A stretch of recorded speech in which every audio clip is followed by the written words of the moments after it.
والسلام عليك يا رسول الله. الصلاة والسلام عليك يا حبيب الله.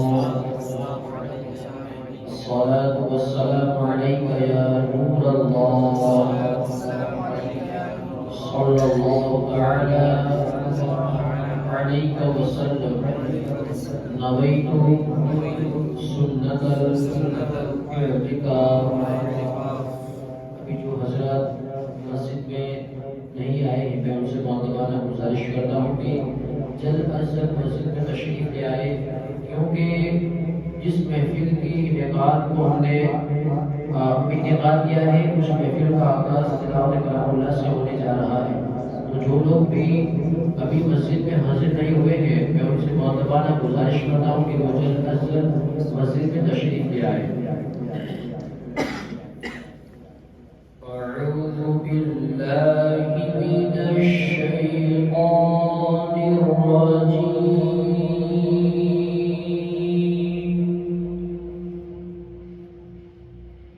بسم الله الرحمن الرحيم.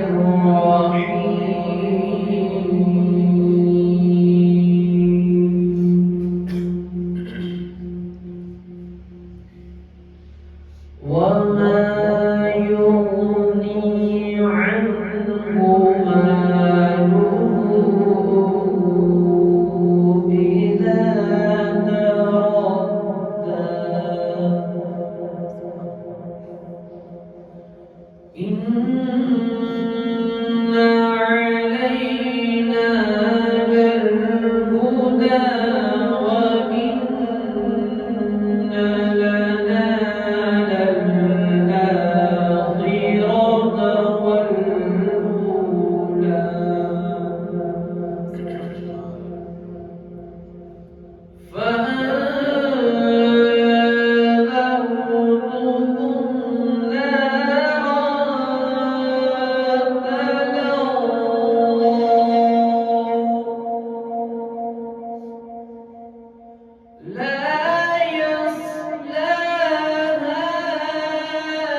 آخری جو 5 آیت کریمہ ہے یہ وہ آیت کریمہ ہے جس میں اللہ رب العزت نے سیدنا صدیق اکبر رضی اللہ تعالیٰ عنہ کی خصوصیات کو بیان کیا ہے۔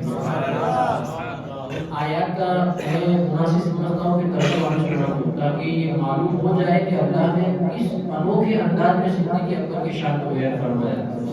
اللہ فرماتا ہے وَسَيُجَنَّبُهَا الْأَتْقَى، یعنی اور بہت جلد اس سے دور رکھا جائے گا جو سب سے بڑا پرہیزگار ہے۔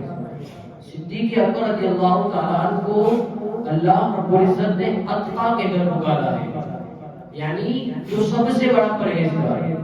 تو یہ ایک ہے الذی یؤتی مالہ یتزکا، وہ جو اپنا مال دیتا ہے کہ ستھرا ہو۔ اصل میں یہ ہوا تھا کہ جب حضرت بلال حبشی رضی اللہ تعالیٰ عنہ کو نعرہ تکبیر، نعرہ رسالت، نعرہ رسالت، علماء کرام، نعرہ تکبیر، نعرہ رسالت،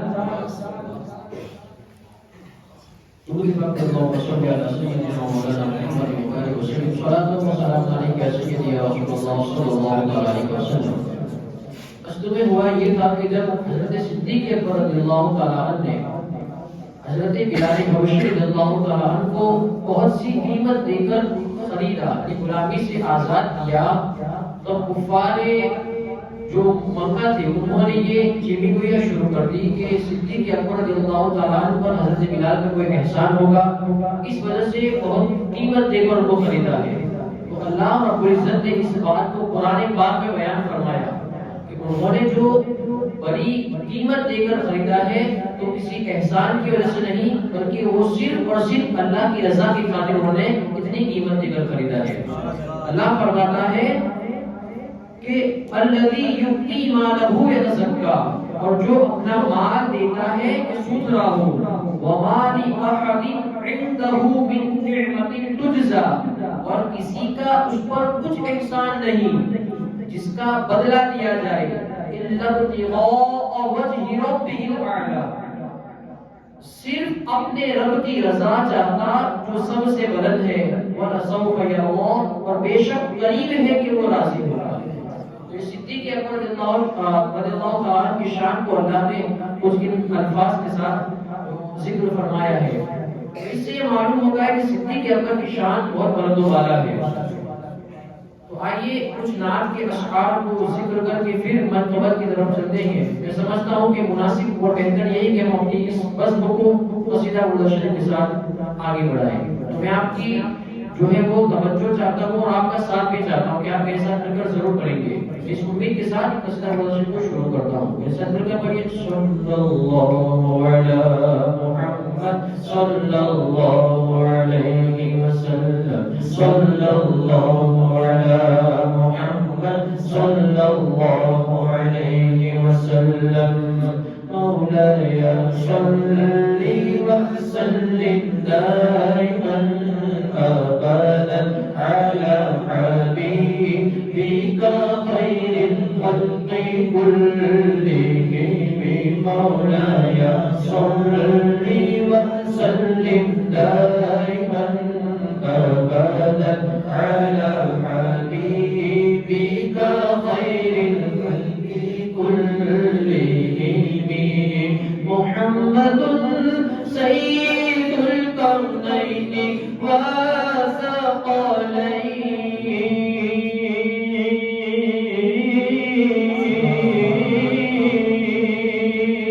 وثقلين، محمد سيد الكونين وثقلين والفريقين من عرب ومن عجم، مولاي صل وسلم دائما ابدا على حبيبك خير الخلق كلهم، هو الحبيب الذي ترجى شفاعته،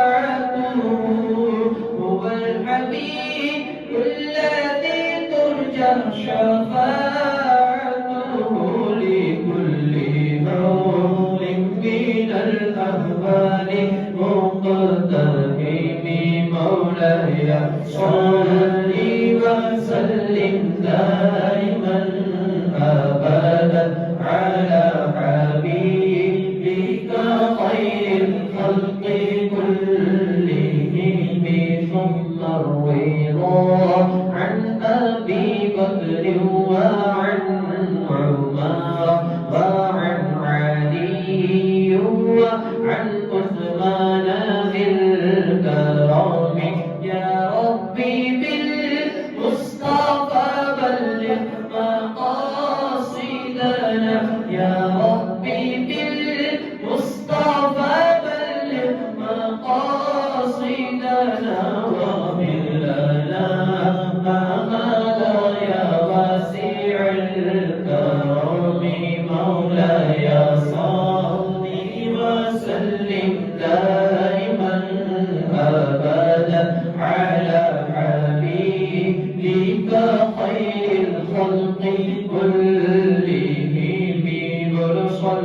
الله على محمد صلى الله عليه وسلم صلى الله على محمد صلى الله عليه وسلم سبحان اللہ کہتے ہیں یا اللہ اور تمام پر آواز سبحان اللہ کہتے ہیں سبحان اللہ آئیے من خبر کی کچھ اشعار پیش کرتا ہوں بہتری جس پہ کرے فخر وہ بہتر صدیق بہتری جس پہ کرے بہتری جس پہ کرے فخر وہ بہتر صدیق سروری جس پہ کرے ناز و ثناء تکبیر نعرہ رسالت علماء کرام نعرہ تکبیر نعرہ رسالت تشریف رکھیے نور صاحب اللهم صل على سيدنا محمد وسلم علیہ رسول اللہ صلی اللہ علیہ وسلم بہتری جس پہ کرے فخر وہ بہتر صدیق سروری جس پہ کرے ناز و سرور صدیق بہتری جس پہ کرے بے گماں شمع نبوت کے آئینے جا بے گماں شمع نبوت کے آئینے جا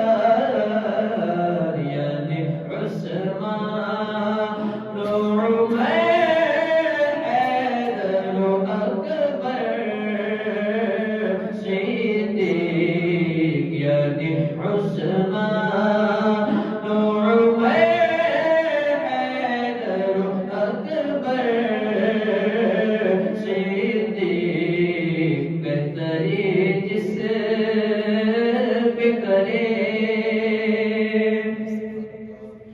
سارے اصحاب نبی تار ہیں امت کے لیے سارے اصحاب نبی تار ہیں امت کے لیے ان ستاروں میں بنے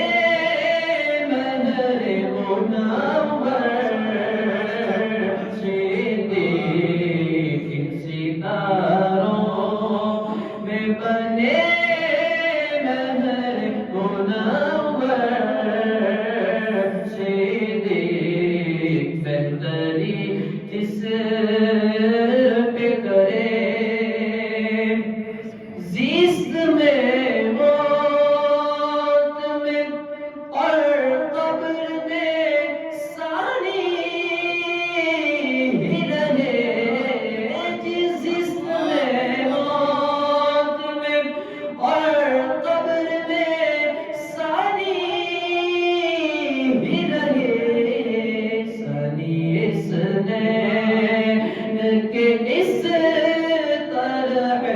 مظہر صدیق ثانی اس نے کہ اس طرح مظہر صدیق بہتری جس پہ کرے ان کے مطاع نبی ان کا ثنا گو اللہ ان کے مطاع نبی کا سنا گو اللہ ابو الفضل کہے اور پیغمبر صدیق ابو الفضل کہے اور پیغمبر صدیق بہتری جس پہ کرے بال بچوں کے لیے گھر میں خدا کو چھوڑے بال بچوں کے لیے گھر میں خدا کو چھوڑے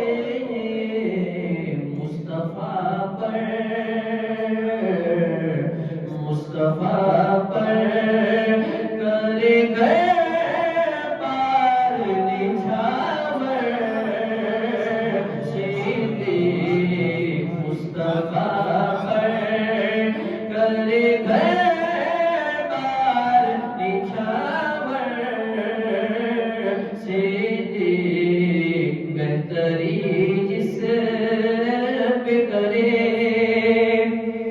اس امامت سے کھلا تو ہو امام اکبر اس امامت سے کھلا تو ہو امام اکبر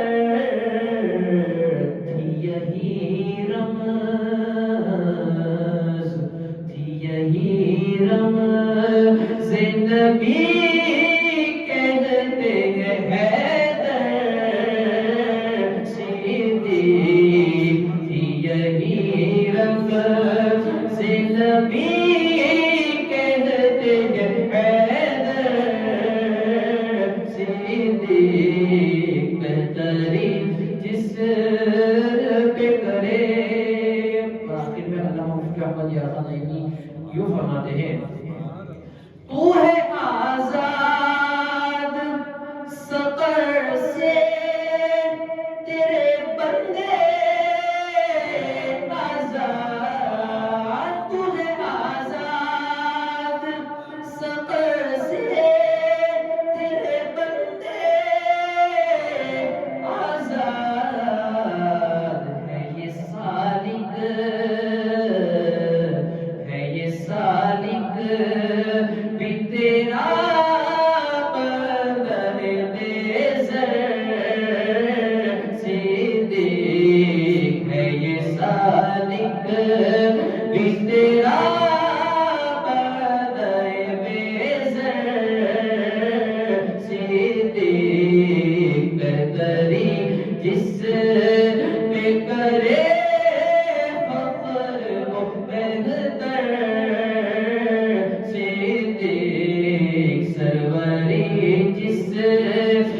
کرے ناز کو سرور صدیق بہتری جس پہ کرے السلام علیکم ورحمۃ اللہ وبرکاتہ یہ ہمارے معزز مہمان خلیفہ شیخ الاسلام حضرت مولانا ساجد اشرفی صاحب کو میں دعوت دیتا ہوں کہ حضور والا سے خطابت پر تشریف لائے آئیے ان کا استقبال نعرہ تکبیر و رسالت سے کرتے ہیں نعرہ تکبیر نعرہ رسالت نعرہ رسالت علماء کرام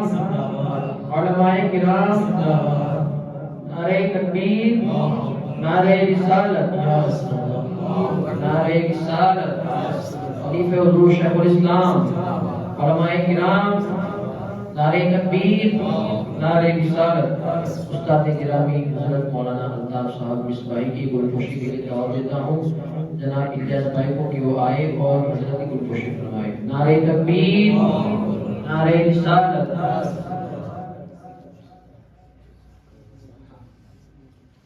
اور ہماری اس مسجد کے مؤذن صاحب جناب انور صاحب کی گلپوشی کے لیے دعوت دیتا ہوں شعیب بھائی کو کہ وہ آئے اور گلپوشی فرمائے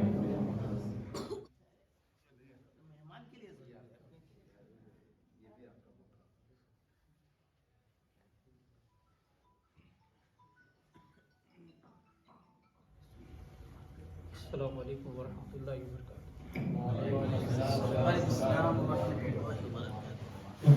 ونصلي على رسوله الكريم أما بعد فأعوذ بالله من الشيطان الرجيم بسم الله الرحمن الرحيم صبغة الله ومن أحسن من الله صبغة ونحن له عابدون صدق الله العظيم وصدق رسوله الكريم ونحن على ذلك لمن الشاهدين والشاكرين والحمد لله رب العالمين. ورد رسالت میں درود پاک ہدیہ پیش فرمائے. اللهم صل وسلم وبارك على سيدنا ومولانا محمد في القلوب ودوائها وعافية الأبدان وشفائها ونور الأبصار وضيائها وعلى آله وصحبه دائما أبدا. ماشاءاللہ بڑی خوشی ہوئی مجھے جناب حضرت علامہ مولانا الطاف صاحب کی بلا کی تشریف آوری سے. اللہ تبارک و تعالیٰ ان کے علم میں عمر میں برکت عطا فرمائے. ویسے شاید 11ویں شریف کے مہینے میں سرکار غوث پاک کی سیرت سے آپ نے ان کی زبانی بیان سنا.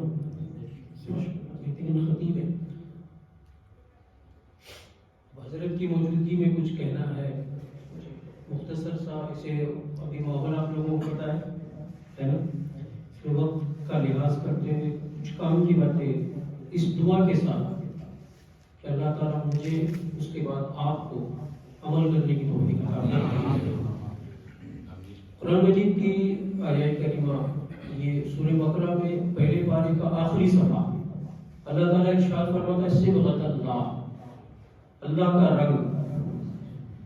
ومن احسن من اللہ صبغۃ، اللہ کے رنگ سے کس کا رنگ بہتر ہوگا. یہ ترجمہ یہی ہوتا ہے اور تقریباً ہر مترجم نے اپنے اپنے مطلب علم کی وسعت کے مطابق قرآن کریم کا ترجمہ کیا. لیکن مجھے پسند آیا ترجمہ حضور غوث العالم مخدوم اشرف سمنانی رحمۃ اللہ علیہ کا ترجمہ. مطلب آپ نے جب اس آیت کریمہ کا ترجمہ کیا تو واقعے کا جو پس منظر ہے اسے اپنے ترجمے میں سمیٹ کر کے رکھ دیا. آپ ارشاد فرماتے ہیں دین خدا راست است، اللہ کا دین بہتر ہے. ومن احسن من اللہ صبغۃ، اللہ کے دین سے بہتر کس کا دین ہوگا.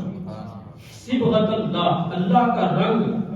لفظی ترجمہ یہ ہوتا ہے. حضرت مخدوم اشرف سمنانی رحمۃ اللہ تعالی علیہ نے رنگ کے بجائے دین کا ترجمہ کیا. آپ کیا ارشاد فرماتے ہیں کہ اللہ کا دین، اللہ کا دین.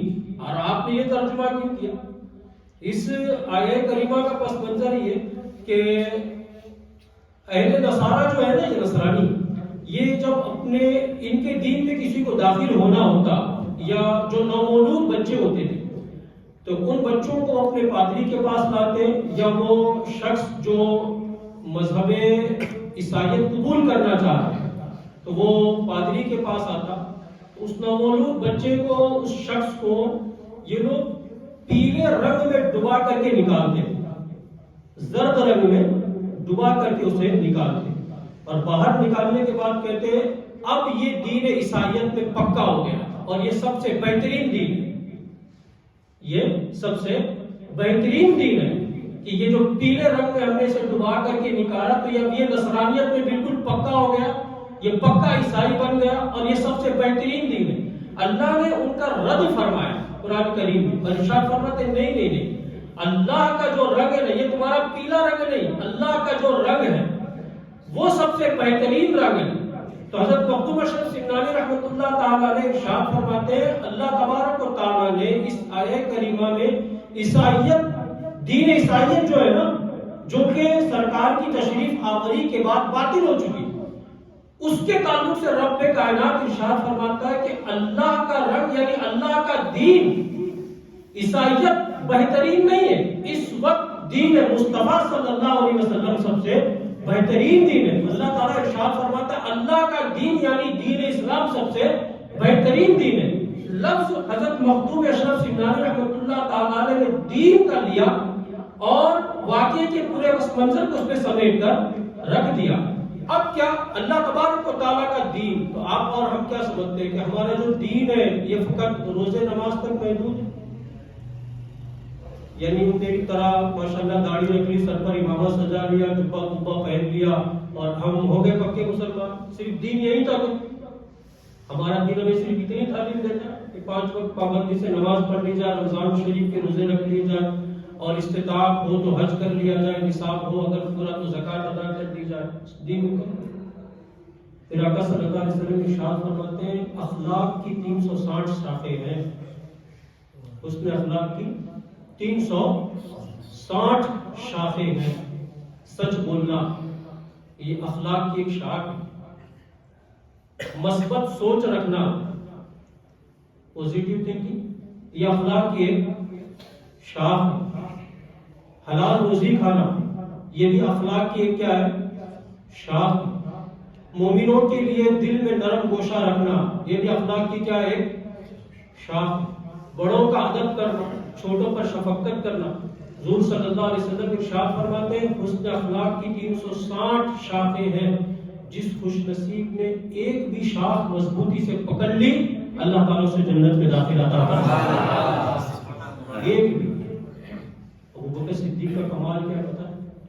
جب سرکار نے یہ بات بیان کی تو عرض کرتے یا رسول اللہ صلی اللہ علیہ وسلم کیا ان میں سے کوئی میرے اندر بھی ہے، کوئی خوبی میرے اندر بھی ہے؟ سرکار کا جواب میرے آقا صلی اللہ علیہ وسلم ارشاد فرماتے ہیں ابو بکر تو وہ قسمت والا اللہ تعالیٰ نے تجھے 300 کی 360 وہ شاخیں عطا فرمائی. یعنی اس نے اخلاق کا پورا درخت اللہ نے حضرت ابو بکر صدیق کو عطا فرمایا. یعنی کیا مطلب کردار کی بلندی ہے. یعنی اچھائی کا وہ کوئی طریقہ ایسا نہیں ہے، بھلائی اور نیکی کا کوئی ایسا راستہ نہیں جو اللہ نے ابو بکر صدیق کو عطا فرمایا.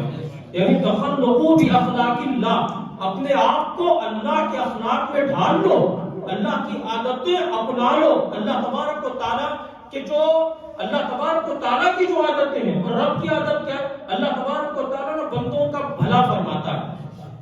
اللہ بندہ ان اللہ لا یظلم مثقال ذرہ، اللہ کسی پر ذرہ برابر بھی ظلم نہیں فرماتا. اللہ اپنے بندوں کا بھلا چاہتا ہے، اللہ تعالیٰ اپنے بندوں کا بھلا فرماتا ہے. یہ اللہ تبارک و تعالیٰ کی عادت کریمہ میں سے ایک عادت ہے. اور سرکار ارشاد فرماتے ہیں رب کی عادتیں اپنا لو. رب کی عادتیں اللہ کے رنگ میں رنگ جاؤ، اللہ تبارک و تعالیٰ کے اخلاق میں اپنے آپ کو ڈھال لو. ابو بکر صدیق کا مرتبہ یہ اپنے آپ کو رب کے رنگ میں ایسا رنگا، انہوں نے ایسا رنگا. اللہ تبارک و تعالیٰ بندوں کا بھلا چاہتا ہے. اگر آپ اس عادت کے ساتھ میں ابو بکر صدیق کو دیکھیں گے نا تو آپ کو نظر آئے گا کہ حضرت ابو بکر صدیق بھی امت مصطفیٰ کا بھلا چاہنے میں سب سے حریص ہے. کیا مطلب شوق اور کیا جذبہ ان کے دل میں. وہ بندگان خدا کا میرے آقا صلی اللہ علیہ وسلم صحابہ کرام کی محفل، سرکار نے ارشاد فرمایا صلی اللہ علیہ وسلم میرے صحابہ اللہ تبارک و تعالیٰ نے مجھے یہ بشارت عطا فرمائی ہے کہ میری امت میں سے 70,000 کو بغیر حساب کے جنت میں داخل عطا فرمایا. تو جیسے آپ لوگ خوش ہو گئے نا سبحان اللہ، ایسے صحابہ کرام بھی خوش ہو. حضرت بکر صدیق عرض کرتے ہیں کہ یا رسول اللہ اس میں کچھ اضافہ فرما دیجیے. اس میں کچھ اضافہ عقیدہ دے رہے ہیں حضرت بکر صدیق ہمیں. رب نے بشارت دی ہے کہ میں آپ کی امت میں سے 70,000 کو بغیر حساب کے جنت میں داخلہ عطا کروں گا. ابو بکر صدیق عقیدہ کیا دے رہے کہ بھلے بشارت رب نے دی ہے لیکن اس کے ساتھ ساتھ اللہ نے اپنے حبیب کو یہ اختیار بھی دیا ہے، چاہے تو اس میں اضافہ فرما سکتے ہیں، چاہے تو اس میں اضافہ فرما سکتے ہیں. حضور صلی اللہ علیہ وسلم سے عرض کرتے ہیں کہ سرکار کچھ اضافہ کر دیجئے اس میں. تو ہمارے آقا صلی اللہ علیہ وسلم نے کیا کیا؟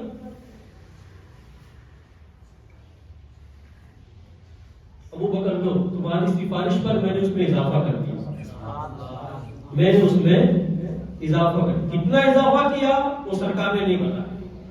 حضرت ابو بکر صدیق عرض کرتے ہیں سبحان اللہ یا رسول اللہ کچھ اور اضافہ ہو جائے اس میں کچھ اور اضافہ ہو جائے.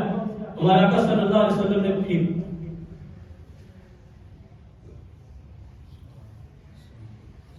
یہ میں جس وقت حدیث کہتا ہوں اس وقت ہاتھ سے اشارہ نہیں کرتا ہوں، جس وقت اشارہ کرتا ہوں اس وقت حدیث نہیں کہتا ہوں. صرف اس وجہ سے کہ علماء کرام نے منع کیا کہ ہمارے آقا صلی اللہ علیہ وسلم کے اشارے کی بات ہو رہی ہو تو اپنے ہاتھوں سے اشارہ نہ کریں، ہمارے ہاتھ ان کے ہاتھوں کی طرح نہیں، اس لیے اس وقت خاموش ہو جاتا۔ حضرت ابوبکر صدیق عرض کرتے سبحان اللہ یا رسول اللہ کچھ اور اضافہ ہو جائے، کچھ اور، سرکار نے پھر وہی عمل دہرایا تو حضرت ابوبکر صدیق پھر عرض کرتے ہیں یا رسول اللہ کچھ اور اضافہ ہو جائے تو حضرت عمر فاروق رضی اللہ تعالیٰ عنہ کریم میں بیٹھ کرتے یا ابوبکر بس رہنے دے، بار بار کہا جا رہا ہے کہ اور اضافہ ہو جائے اور اضافہ۔ حضرت ابوبکر صدیق ارشاد فرماتے ہوئے عمر تجھے کیا ہوتا ہے، تیری ماں تجھ پر روئے، اگر میرے آقا کی ساری امت بغیر حساب کے جنت میں داخل ہو جائے تو تیرا کیا نقصان ہے، تیرا کیا نقصان ہے؟ تو حضرت عمر فاروق رضی اللہ تعالیٰ عنہ کہتے ہیں ابوبکر میرے کہنے کا یہ مطلب نہ تھا، میں یہ نہیں کہنا چاہتا، تو بار بار عرض کر رہا حضور کو تکلیف ہو رہی ہے اور تو کہتا چلا جا رہا، رہنے دے۔ ابوبکر صدیق رضی اللہ تعالیٰ نے جب یہ کہا کہ عمر تیرا کیا نقصان ہے اگر میرے نبی کی ساری امت بغیر حساب کے جنت میں داخل ہو جائے، حضرت عمر فاروق کتنا پیارا سا جواب دیتے ہیں، عرض کرتے ہیں ابوبکر میرے کہنے کا مطلب یہ تھا کہ رب نے اگر چاہا نا تو میرے نبی کے ایک ہی چلو میں پوری امت کو جنت میں داخل فرمایا، ایک ہی چلو کی، یہ تو سرکار نے تین وہ حضرت ارشاد فرماتے ہیں وسعت دی ہے خدا نے دامن محبوب کو، جرم کھلتے جائیں گے اور وہ چھپاتے جائیں گے۔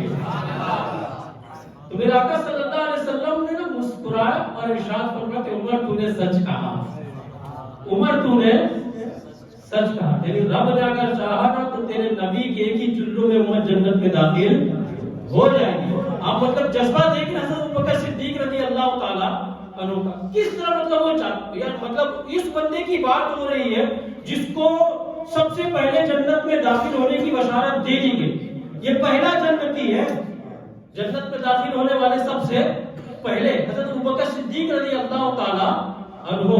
لیکن اب وہ یہ نہیں سوچے کہ اپنا تو کام ہو گیا نا، جاؤ جس کو جانا وہ جائے، ہمیں اس سے نہیں، سرکار امت کا کچھ ہو جائے، امت کا کچھ۔ یار آپ کو میں بتاؤں یہ بندہ نا مطلب جب اس طرح سے دوسروں کا بھلا چاہتا ہے تب اللہ تعالیٰ درجوں کو بلند فرماتا ہے۔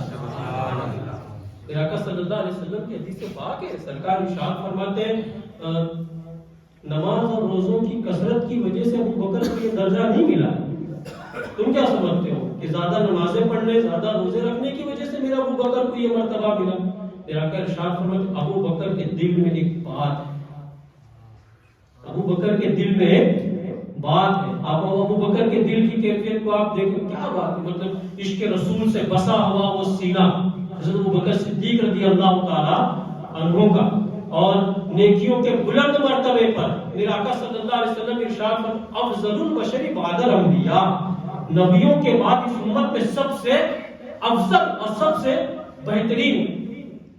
علامہ صاحب بیٹھے ہوئے، مسئلہ یہ ہے ایک ذات پاک ابوبکر صدیق کی ایسی ہے کہ جن کی صحابیت کا انکار کرنا کفر ہے۔ ابوبکر صدیق ان کے علاوہ اگر کسی صحابی کی صحابیت کا انکار کیا جائے معاذ اللہ تو گمراہیت میں پڑ سکتا ہے، وہ ضلالت میں اور مطلب اور اس کا کچھ اور حشر ہو سکتا ہے، لیکن کفر نہیں۔ ابوبکر صدیق رضی اللہ تعالیٰ عنہ میرے نبی کے ایسے صحابی ہیں جن کی صحابیت کا انکار کیا ہے، کفر ہے، کیونکہ اللہ تبارک و تعالیٰ نے ان کی صحابیت کا ذکر قرآن میں فرمایا، اذ یقول لصاحبہ لا تحزن ان اللہ معنا۔ محبوب یاد کیجئے اس وقت کو جب آپ اپنے صحابی سے یہ کہہ رہے تھے لا تحزن ان اللہ معنا، ابو بکر غم نہ کر اللہ ہمارے ساتھ ہے۔ اللہ یہ غار ثور کی بات، حضرت ابو بکر صدیق ہمارے آقا صلی اللہ علیہ وسلم کے ساتھ وہاں پر پناہ گزین ہے، وہ مطلب بعض کہا گیا کتابوں میں کہ 3 دن چھپنے کے لیے گئے تھے، لیکن بعض عاشقوں نے یہ کہا کہ یار چھپنے کا کیا معنی، غار میں چھپنے کا کیا معنی؟ وہ جب مطلب 40 کافر ننگی تلواریں لیے حجرے مبارک کو گھیرے ہوئے تھے، حضور صلی اللہ علیہ وسلم سورہ یاسین شریف کی تلاوت کرتے ان کے درمیان سے نکل آئے اور کسی کو نظر نہ آئے، اس نبی کے لیے غار ثور میں جا کر چھپنے کا کیا معنی؟ کیا معنی؟ وہ اعلیٰ حضرت ارشاد فرماتے ہیں جان ہے جان کیا نظر آئے کیوں عدو گرد غار پھرتے ہیں.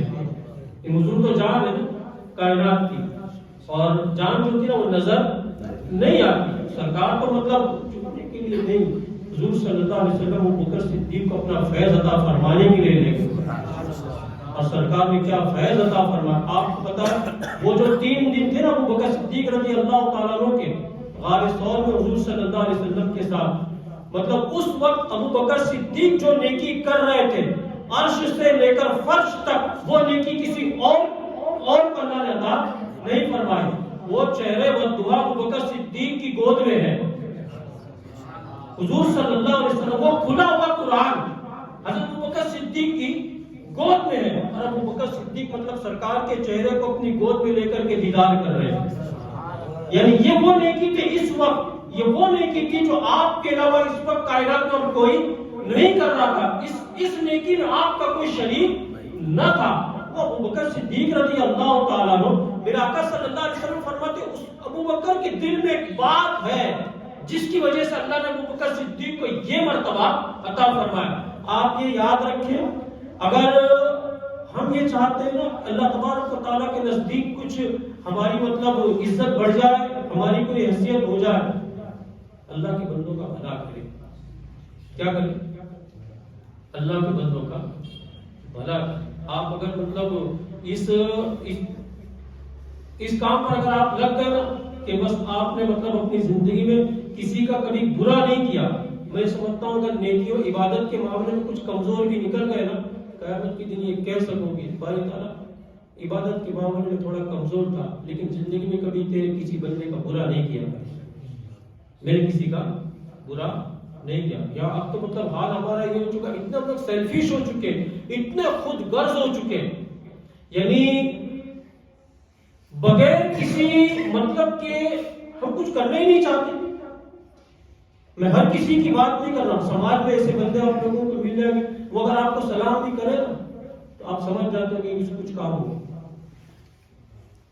ورنہ یہ سلام نہیں کرتا اور پھر بات وہی نکلتی، اسے کچھ کام ہوتا ہے تو ہی وہ سلام کرتا ہے. یعنی بغیر مطلب کہ کسی کو سلام نہیں کرتا. عجیب سا ذہن ہے سرکار تشریف لا.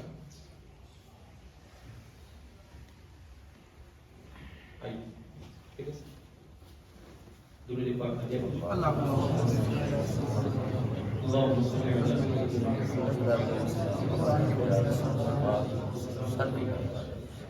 ظاہر سی بات ہے کہ وہ بندہ جو بغیر مطلب کہ کسی کو سلام بھی نہ کرے. میں مرتبہ بمبئی میں میں دکان پر کھڑا تھا تو اسے میرے والدین بمبئی میں رہتے ہیں اور میری پیدائش بھی بمبئی کی ہے، میرا اصل وطن کمان ہے.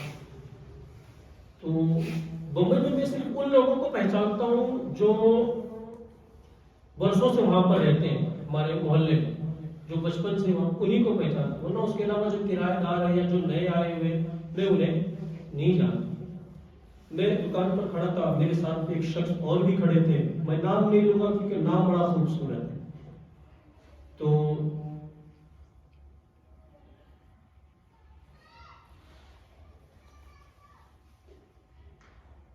ہم دونوں کھڑے ہوئے تھے اور ایک شخص کوئی ایڈریس پوچھتا وہاں پر آ گیا. اس نے چٹھی بتائی کہ بھائی یہ شخص کا مکان کہاں پر. مجھے تو پتا نہیں تھا تو میں نے کہا کہ بھائی مجھے معلوم. تو اس بندے نے ان کو پوچھا میرے ساتھ میں کھڑے کہ یہ شخص کہاں پر رہتے ہیں. تو اس نے ہاں آئیے چل ایک سگریٹ لے لیجیے. چل سگریٹ وہ جو پوچھ رہا تھا بندہ، اس نے دکان میں سے سگریٹ لے کر کے ان کو دیا. سگریٹ جلا ایک دم مارا، پھر کہا کون؟ بولے یہ میرے سامنے والا دکان کے بالکل سامنے. آپ یقین کیجیے گا میں حیرت سے میرا منہ کھلا رہ گیا. یعنی کہ یا اللہ یہ مطلب اتنا صرف اشارہ کرنا تھا، کوئی بائک پہ بلا کر کے چھوڑنے جانا تھا، اسے صرف ہاتھ سے اشارہ کرنا تھا. اس اشارے کرنے میں بھی آپ نے اس سے ایک سگریٹ لے کر کے پی، اس میں بھی آپ نے ایک سگریٹ اس کی لے لی. حالانکہ فضیلت کتنی بڑی. ہمارے آقا صلی اللہ علیہ وسلم ارشاد فرماتے ہیں جس نے کسی بھٹکے ہوئے کو راہ بتائی اللہ تعالیٰ قیامت کے دن سے جنت کا راستہ بتا دے گا. اور آپ نے سودا کس میں کر لیا؟ اچھا وہ بندہ جب چلا گیا میری ان کی نظر جب ایک ہوئی تو وہ مسکرا کر کے مجھے آنکھ مار دیا. کیا بتانا چاہتا کہ میں کتنا ہوشیار کتنا چالاک ہوں؟ آپ کی طرح بیوقوف کوئی نہیں ہوگا. آپ نے اتنا بڑا نقصان کر لیا, اتنا بڑا گھاٹے کا سودا آپ نے کیا صرف ایک سگریٹ. اور اگر یہی چیز آپ نے اللہ کی رضا کے لیے کی تو کتنی بڑی فضیلت ہمارے آقا صلی اللہ علیہ وسلم. تو ایک وہ شخص ہے جو بغیر مطلب کہ کسی کو سلام نہ کرے, اور ایک سماج میں وہ بھی بندہ ہے جس کو آپ آدھی رات کو بھی اٹھاؤ تو وہ حاضر ہو جاتا ہے. آپ مجھے بتائیں, مومن دونوں ہیں, مسلمان دونوں ہیں, اور انشاءاللہ تعالیٰ اگر ایمان پر خاتمہ ہو تو جنت میں دونوں جائیں گے, لیکن مرتبے میں فرق رہے گا. مرتبے میں فرق رہے گا. یہ بات یاد رکھیں, اللہ تعالیٰ قرآن شریف میں فرماتا لا یستوی منکم من انفق من قبل الفتح وقاتل اولئک اعظم درجۃ عند اللہ واولئک هم الفائزون. ایک وہ مومن مسلمان ہے جنہوں نے مکہ فتح ہونے کے بعد ایمان لائے, جہاد کیا اور اللہ کی راہ میں خرچ کیا, اور ایک وہ مومن مسلمان تھے جنہوں نے مکہ فتح ہونے سے پہلے اسلام قبول کیا, ایمان لائے اور اللہ کی راہ میں خرچ کیا اور جہاد کیا. تو اللہ تعالیٰ ارشاد فرماتا ہے دونوں برابر نہیں ہو سکتے. یہ دونوں برابر ہے, دونوں صحابی ہے, دونوں صحابی, لیکن صحابی ہونے میں بھی مرتبے میں یہ دونوں برابر, صحابی ہونے میں دونوں برابر, لیکن مرتب اولئک اعظم درجۃ عند اللہ, اللہ کے نزدیک ان کا درجہ بہت بڑا ہے. کن کا؟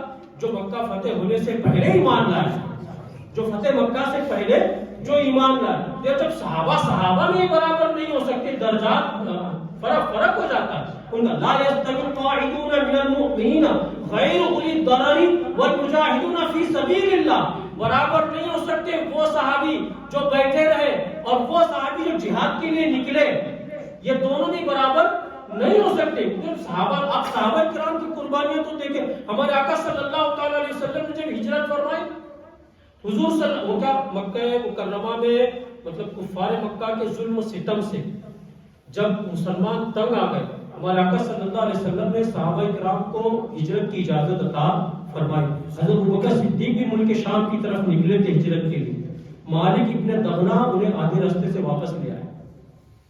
اس نے کہا کہ آپ تم جیسا شخص مکہ چھوڑ کر چلے جائے, یہ نہیں ہو سکتا. تو وہ انہیں اپنی پناہ میں لیا اس نے, اور یہ ان کو واپس مکہ لے آیا اور کہا کہ میری پناہ میں تم رہو, تم سے کوئی اعتراض نہیں کرے گا. حضرت بکر صدیق کچھ دنوں تک مطلب آپ نے بلند آواز سے قرآن کریم کی تلاوت کرتے تھے, جس کی وجہ سے کفار مکہ کی عورتیں اور ان کے بچے متاثر ہوتے, ان کے دل پسیج جاتے تھے. تو کفار مکہ نے مالک ابن دغنا سے کہا کہ تیری پناہ کی وجہ سے ہم کچھ کہہ نہیں سکتے, یا تو اپنی پناہ ہٹا دے یا پھر ان سے کہہ کہ تلاوت دھیری کرے.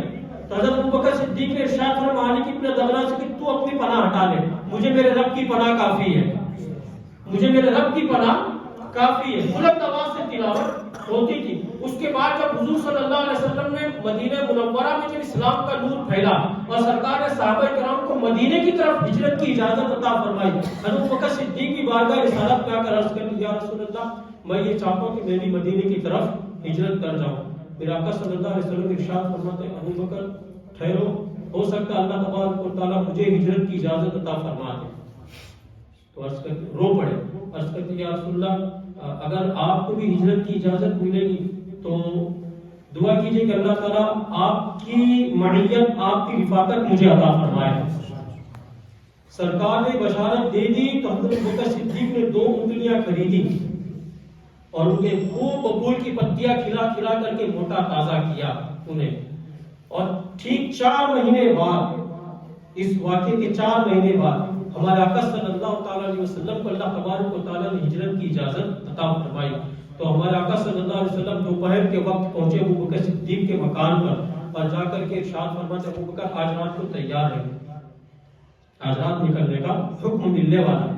حضرت ابو بکر صدیق رضی اللہ تعالیٰ عنہ وہ رات کے وقت حضور صلی اللہ تعالیٰ علیہ وسلم جب ابو بکر صدیق کے مکان پر پہنچے, مولا علی کو اپنی جگہ پر سلا دیا, اپنے کمرے میں, اپنے حجرے میں, اپنے بستر پر, اور ابو بکر صدیق کے مکان پر پہنچے. ابھی تو دروازے پر دستک دینے کا ارادہ کیا تھا کہ ابو بکر صدیق نے دروازہ کھول دیا. حضرت ابو بکر صدیق سے ارشاد فرماتے میرے آقا ابو بکر سوئے نہیں. عرض کرتے یا رسول اللہ میں تو 4 مہینے سے جاگا. جس دن سے آپ نے کہا اس دن سے میں سویا نہیں ہوں، کب اجازت مل جائے اور کب میں حضور کے ساتھ الزام لگایا جاتا ہے ابو بکر صدیق کی ذات پاک پر. میں شیعہ حضرات سے میں کہوں گا اللہ انہیں اپنے سلیم عطا فرمائے اور اللہ تعالیٰ ان کو بصارت کے ساتھ بصیرت بھی دے. اس ذات پر اعتراض ابو بکر صدیق حکومت کی لالچ میں ہجرت کر گئے. ایک وہ بندے خدا مطلب حضور صلی اللہ علیہ وسلم کی ذات پاک تنے تنہا آپ یہاں سے نکل رہے ہیں. اگر یقین نہیں ہوتا نا میرے نبی کی ذات پر ابو بکر صدیق کو تو اتنا بڑا فیصلہ نہیں لیتے. انجام کیا ہونے والا ہے؟ ایک اکیلی ذات ہے، وہ یہاں سے تنے تنہا نکل رہے ہیں اور ساتھ میں نہ کوئی لشکر ہے، نہ کوئی دولت، نہ کہیں پر کوئی پراپرٹی ہے، نہ کوئی حکومت ہے کسی جگہ پر بظاہر، اور اس ذات کے ساتھ. اور پھر عالم کیا پتا ہے گھر سے نکل پورا گھر ہمارے نبی کی خدمت میں لگا ہوا ہے. ابو بکر صدیق کا پورا گھر، آپ کی بڑی بیٹی حضرت اسماء وہ کھانا پکا رہی ہے اور وہ آدھی رات کو حضور صلی اللہ علیہ وسلم کو غار ثور میں کھانا پہنچانے جاتی ہے. ان کے غلام عامر ابن فہیرہ وہ بکریاں لے کر کے پہنچتے شام کو تاکہ بکریوں کا دودھ دیا جا سکے. حضرت بکر صدیق کے بیٹے حضرت عبداللہ وہ پورا دن مکہ میں گھومتے اور ساری خبر لے کر کے پھر شام کو وہ خبر پہنچانے کے لیے جاتے ہیں. یعنی پورا گھر لگا ہوا ہے. 5,000 روپے گھر میں پڑے ہوئے تھے. حضرت بکر صدیق نے جاتے ہوئے وہ سارے روپے اپنے ساتھ میں لے لیے. ان کے والد جو تھے وہ قحافہ رضی اللہ تعالیٰ عنہ، انہوں نے اپنی بیٹیوں سے پوچھا تمہارے والد چلے گئے، گھر میں کچھ چھوڑ گئے؟ گھر میں کچھ چھوڑ گئے؟ تو ان کی بیٹی حضرت اسماء کہتی میں نے اپنے دادا سے کہا کہ ہاں بہت کچھ چھوڑ گئے، بہت کچھ چھوڑ گئے. تو کہا کہ مجھے بتا. آنکھوں سے نابینا ہو چکے تھے، نظر بالکل کمزور جیسی ہو چکی تھی. ان کی بیٹی حضرت اسماء رضی اللہ تعالی عنہا نے وہ تاک کے اندر چھوٹے چھوٹے کنکر، چھوٹے چھوٹے پتھر رکھ دیے، ان پر کپڑا ڈال دیا اور اپنے دادا کا ہاتھ پکڑ کر کے لاتے اور کہ یہ دیکھیے کتنا سارا چھوڑ کر کے گئے روپیہ، کتنا روپیہ چھوڑ کر. ان کے دادا نے ہاتھ سے ٹٹولا، بہت سارے روپیے ہیں. وہ مطمئن ہو گئے. آپ کو کیا لگتا ہے حضرت اسماء نے جھوٹ کہا تھا؟ نہیں، انہوں نے جو کہا وہ سچ کہا. کیوں پتا؟ ان کے نزدیک روپیہ اور پتھر دونوں برابر ہیں. ان کے نزدیک روپیہ اور پتھر دونوں برابر ہیں. یہ تو ہم مطلب پیسوں کی پجاری ہو گئے معاذ اللہ، اور ہم پیسوں کے پیچھے دوڑنے لگے، ورنہ ان کے نزدیک یہ ساری چیزیں برابر تھی. اور وہ پورا مطلب حضرت بکر صدیق وہاں سے نکلے اور غار ثور میں حضور صلی اللہ تعالی علیہ وسلم، اور انداز بھی تو دیکھیے کتنا پیارا. عرض کر دیا رسول اللہ آپ یہ کہ میں پہلے اندر جا کر صفائی کرتا ہوں. اندر گئے، صفائی کی، اور وہ سارے سوراخ جو تھے نا اپنی چادر پھاڑ پھاڑ کر کے سارے سوراخوں کو بند کیا. وہ ایک سوراخ بچا تھا تو اس پر اپنا پیر رکھ دیا. پھر سرکار کا آواز ہے کہ سرکار تشریف لائے. حضور صلی اللہ علیہ وسلم وہ مطلب سفر کا بھی معاملہ کیسا پتہ. میرے آقا صلی اللہ علیہ وسلم جب چل رہے تھے ابو بکر صدیق نے دیکھا کہ حضور صلی اللہ تعالی علیہ وسلم کے پائے مبارک زخمی ہو رہے ہیں. فرض کر دیا رسول اللہ آپ میرے کندھوں پر سوار ہو جائیں. کبھی اللہ آپ کو جانا نصیب کرے وہاں پر پہنچیے گا. تقریباً 5,000 فیٹ اوپر ہے. کتنا ہے؟ غار ثور 5,000 فیٹ کی بلندی پر ہے.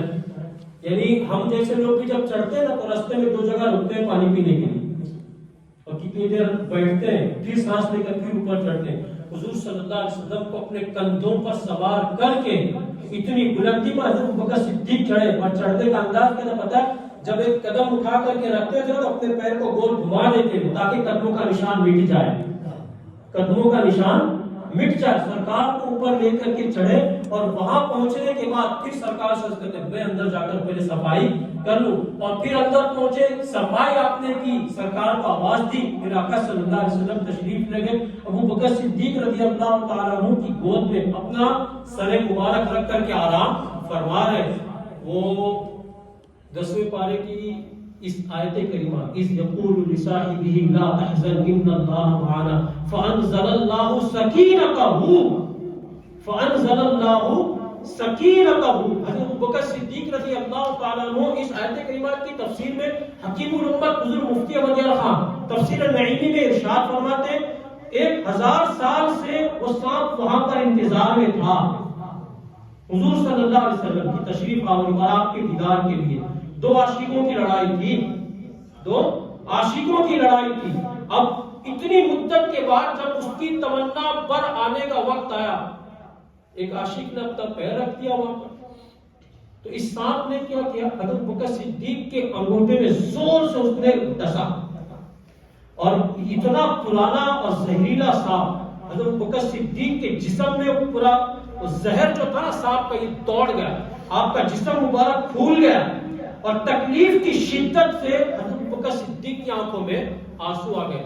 لیکن کیا مطلب انداز دیکھیں حضرت بکر صدیق کا. ایسے ہنگامی صورت میں نا ہم قرایت نہیں کر رہے ہوتے، ہم قرایت نہیں کر رہے ہوتے. یعنی ابھی جیسے یہ وہ جو نعت خواں حضرات تھے، اللہ تبارک و تعالیٰ ان کی آواز میں اور کشش عطا فرمائے، ان کو برکت عطا فرمائے. اپنے استاد کا نام کتنا ادب سے لیا تو ہے نا مولانا صاحب کا ہمارا. یہ مطلب اچھا ابھی اگر کوئی ایسی ہنگامی صورت ہو جائے، اچانک کوئی حادثہ ہو جائے، تو کیا اتنا مطلب القابات سے یاد کیا جاتا اس وقت؟ القابات یاد کیے جاتے. حضرت بکر صدیق کو جب سانپ نے ڈس لیا نا، حضور صلی اللہ تعالی علیہ وسلم کے چہرے مبارک پر آنسو گرے. سرکار نے آنکھیں کھولی، ارشاد فرمایا ابو بکر کیا ہوا؟ حضرت بکر صدیق کا انداز سیدھے سے کہہ دیتے ہیں کہ مجھے سانپ نے کاٹا، لیکن فدا کا بھی ابی و امی یا رسول اللہ صلی اللہ علیہ وسلم، وہ وجہ بتانے سے پہلے عرض کرتے میرے ماں باپ آپ پر قربان یا رسول اللہ صلی اللہ علیہ وسلم، مجھے سانپ نے ڈسا ہے، مجھے سانپ نے ڈسا. ہمارے آقا صلی اللہ علیہ وسلم نے اپنا لعاب دہن حضرت بکر صدیق کے انگوٹھے پر لگا دیا. اللہ تعالیٰ نے شفا عطا فرمائی. حضور مفتی احمد یار خان ارشاد فرماتے ہیں اللہ تبارک و تعالیٰ نے برکت عطا فرمائی. ابو بکر صدیق کی اولاد میں سے بھی کسی کو سانپ کا زہر اثر نہیں کرتا، ان پر بھی کسی پر سانپ کا زہر اثر، کیونکہ لعاب مصطفیٰ کی برکتیں ہیں، لعاب مصطفیٰ کی برکتیں. یہ صحابہ کرام ہجرت کر کے مدینہ منورہ پہنچ رہے ہیں، تو کیسے پہنچے تھے صحابہ کرام؟ یہ جتنے بھی گئے نا یہاں سے مہاجرین، اپنا گھر، اپنا وطن اور اپنی زمین، اپنی جائیداد، اپنا مکان، اپنی دکان، اپنے ماں باپ، اپنے رشتہ دار، اپنے اہل و عیال، اپنے دوست و احباب، سارا کنبہ قبیلہ چھوڑ کر کے خالی ہاتھ یہ سب کے سب مدینہ منورہ پہنچے. اچھا وہاں پہنچنے کے بعد نہ ان کے پاس کوئی دکان ہے، نہ کاروبار کا کوئی انکم آمدنی کا کوئی ذریعہ ہے، نہ ان کا گھر ہے، نہ ان کے یہاں پر کوئی رشتہ دار ہے، نہ کوئی دوست و احباب ہے، کچھ نہیں. ہمارے آقا صلی اللہ علیہ وسلم نے کیا صورت اختیار فرمائی؟ ایک مہاجر ایک انصار، ایک مہاجر اور ایک انصار، دونوں کا آپس میں بھائی بھائی بنا تاکہ مہاجرین کی کچھ مدد ہو جائے. تو انصار نے بھی کیا مطلب قربانی دونوں ہاتھوں کو پھیلا کر کے استقبال کیا انہوں نے. حضرت عبد الرحمن ابن عوف اور حضرت سعد بن ربیع رضی اللہ تعالیٰ عنہ، ان دونوں کا آپس میں بھائی بنا. حضرت عبد الرحمن ابن عوف مہاجرین میں سے، حضرت سعد ابن ربیع یہ انصار میں سے ہیں. تو جب ان دونوں کا آپس میں بھائی بنا، ان کی قربانی دیکھیں آپ.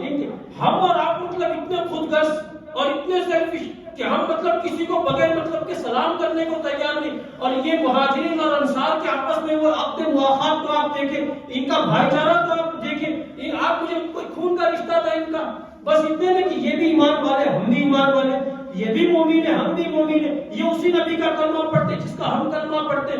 حضرت سعد ابن ربیع رضی اللہ تعالیٰ عنہ عبد الرحمن ابن عوف کو اپنے ساتھ گھر لے گئے اور جا کر کے کہتے ہیں کہ عبد الرحمن تو میرا بھائی ہے، تو جتنا تیرا اتنا میرا ہے.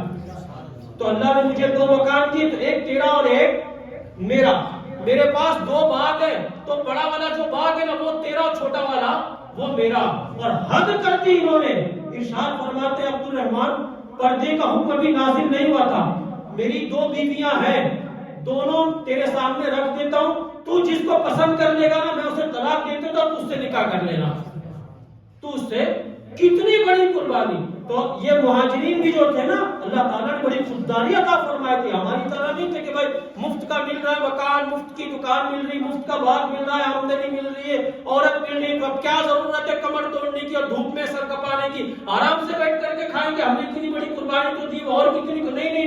حضرت عبد الرحمن ابن عوف اپنے بھائی کے کندھے پر ہاتھ رکھا اور مسکرا کر ارشاد فرماتے میرے بھائی صاحب اللہ تیرے مال میں، تیرے اہل و عیال میں برکت عطا فرمائے، مجھے صرف بازار کا راستہ بتا دے.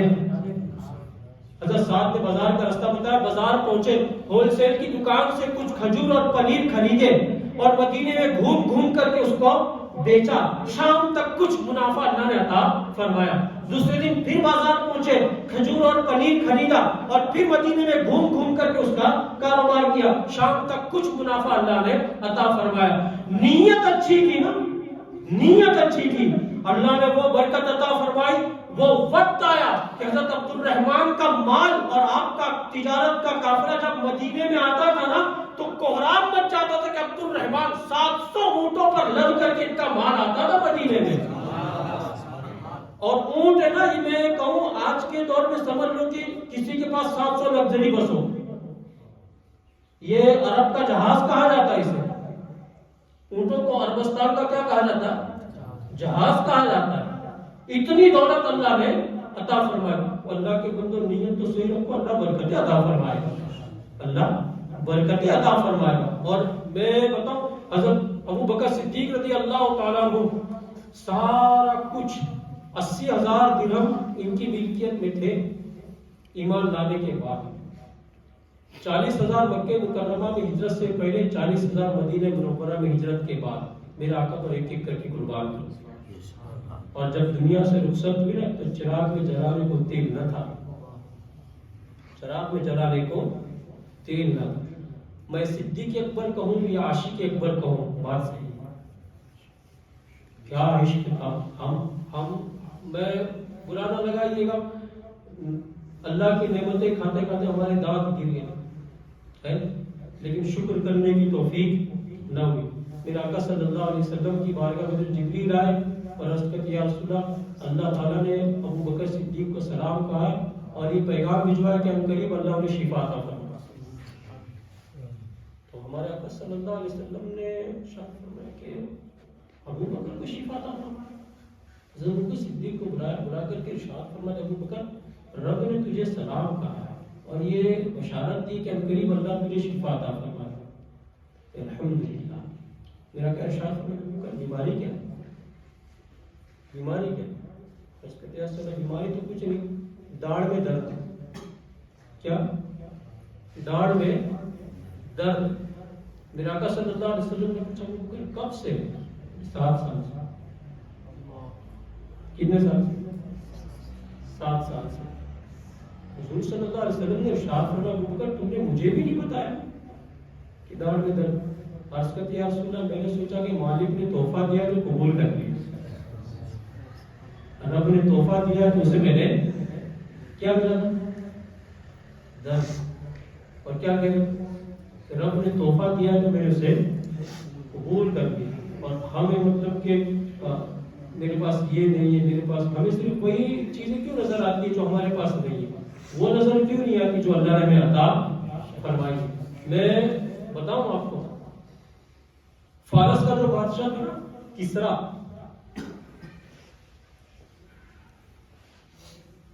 یہ جب رات کو سوتا تھا نا تو شتر مرغ کے پنکھ سے اس کو ہوا دی جاتی. شتر شاہ مرغ ہوتے نا, اس کے پنکھوں سے بنایا ہوا پنکھا ہوتا تھا اور اس سے اس کو ہوا دی جاتی. اور یہ جو کسرا جو تھا نا فخر کرتا کہ مجھے اس شتر مرغ کے پنکھوں کے پنکھ سے مجھے ہوا کی جاتی ہے. کیا خیال ہے آپ کا اگر وہ ہمارے یہ پنکھے دیکھ لیتا, ہمارے الیکٹرک فین اگر وہ دیکھ لیتا تو اس کا سارا نشہ ہرن ہو جاتا ہے. روم کا جو بادشاہ تھا نا, روم کا, اس کے لیے خاص قسم کی مٹی سے مٹکا بنایا جاتا جس کا پانی بہت زیادہ ٹھنڈا ہوتا تھا. اور اتنی قیمتی مٹی ہوتی تھی کہ بڑی عہدے پر جو لوگ فائز ہیں, بڑے بڑے عہدے اور بہت مالدار, ان کے علاوہ کسی عام انسان کی حیثیت نہیں تھی کہ ان مٹی سے وہ مٹکا بنا کر کے خرید سکیں. اور یہ مطلب اپنی اس عیاشی پر نہ فخر کرتے ہیں کہ اس مٹی سے ہمارے لیے مٹکا تیار کیا جاتا ہے. کیا خیال ہے اگر کیسر روم کا جو بادشاہ ہے ہمارا فریج دیکھ لیتا,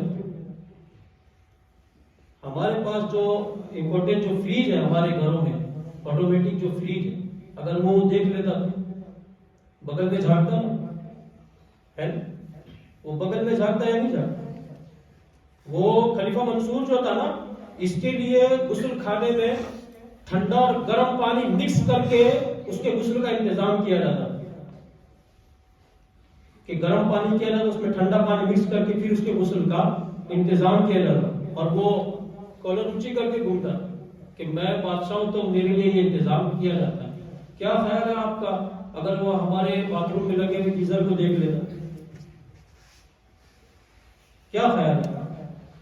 یعنی میں یہ جو میں باتیں بتا رہا ہوں صرف آپ کو یہ ذہن دینا چاہتا ہوں اللہ نے اس وقت ہمیں جو نعمتیں دی ہے نا اس دور کے بادشاہ تصور نہیں کر سکتے تھے. اس کا بادشاہ تصور نہیں کر سکتے تھے. جو چیزیں بادشاہوں کو ملی تھی نا اس سے کئی زیادہ اللہ نے اس وقت ہمیں عطا فرمائی. ہم اپنی زندگی میں بادشاہ جو سہولتیں جو نعمتیں جو آسائشیں اور جو آرام اللہ نے ہمیں عطا فرمائی پھر بھی ہمیں کہ رونا رو رہے کہ ہمارے پاس یہ نہیں ہے ہمارے پاس وہ. اور حضرت ابوبکر صدیق کی ذات پر ساری زندگی شکر کرتے رہے ساری زندگی شکر ادا کرتے رہے. ہر بات میں کو درد ملے تو شکر بیماری ملے تو شکر کوئی نعمت مل جائے تو شکر. اور اللہ تبارک و تعالیٰ بھی اتنا راضی پوچھواتا ہے جبریل کے ذریعے میرے ابوبکر سے پوچھو کہ وہ مجھ سے راضی ہے وہ مجھ سے راضی ہے. کیا شان اللہ تعالیٰ نے عطا فرمائی. میں مطلب اپنی بات کو میں مختصر کروں. مولا علی مشکل کشا رضی اللہ تعالیٰ عنہ آپ کا مقام اور مرتبہ ہماری سر آنکھوں پر. لیکن یہ یاد رکھیں مولا علی نے نا یہ فیصلہ فرما دیا کہ ابو بکر اور عمر کا مرتبہ امت میں سب سے بڑا ہے. اور یہ بہتان لگانے والوں کے لیے شریعت میں جو سزا ہے نا 80 کوڑے. حضرت مولا علی ارشاد فرماتے اگر میں نے کسی سے یہ سنا کہ وہ مجھے ابو بکر پر فضیلت دیتا اسے میں 80 کوڑے لگاؤں گا. کتنے 80 کوڑے میں لگاؤں گا. یہ فیصلہ کون کر رہا؟ حضرت مولا علی مشکل کشا رضی اللہ تعالیٰ عنہ. آپ کی فضیلت مطلب اگر ہم اس پر بات کرتے ہیں ایک الگ ٹاپک ہے. مولا علی مشکل کشا رضی اللہ تعالیٰ عنہ وہ کسی نے حضرت شاہ عبد العزیز محدث دہلوی رحمۃ اللہ تعالیٰ علیہ سے یہ پوچھا کہ علی کی شان کیا ہے. آپ ارشاد فرماتے ہیں تو مجھے یہ بتا اللہ کے نزدیک سب سے بہترین جگہ کون سی ہے؟ اس نے کہا حب البلاد الی اللہ مساجدھا. اللہ کے نزدیک سب سے بہترین جگہ مسجد ہے. سب سے بہترین جگہ مسجد ہے. اور کہا کہ مسجد میں سب سے بہترین جگہ پہلی صف. اور بولے پہلی صف بولے وہ محراب والی جگہ. اور بولے مہینوں میں کون سا مہینہ سب سے افضل؟ کہا ماہ رمضان شریف. اور کہا ماہ رمضان میں کون سا اشرا؟ آخری اشرا. آخری اشرے میں کہا کہ شب قدر جو طاق رہتے ہیں وہ. اور بولے وقت میں تو کہا فجر کا وقت صبح کا وقت سب سے افضل ہے. ان قرآن الفجر کانا مشہودا. بے شک فجر کے وقت قرآن کی تلاوت کرنا یہ فرشتوں کے نازل ہونے کا وقت ہے. یہ فرشتوں کے نزول کا وقت ہے. ایک وقت تھا ہمارا جب ہمارے ہر گھر سے صبح کے وقت قرآن کی تلاوت کی آواز آتی تھی. ہم مسلمانوں کا ایک وقت تھا. تو معاذ اللہ مطلب 8 بجے تو ہماری آنکھ کھلتی. ہم صبح 8 بجے تو حالانکہ رات اتنی لمبی ہے اتنی طویل رات ہے. اگر آپ ابھی 10 بجے بھی سو جاؤ نا تو 4 ساڑھے 4 بجے تو ہم الٹتے ہو جاتے بستر میں.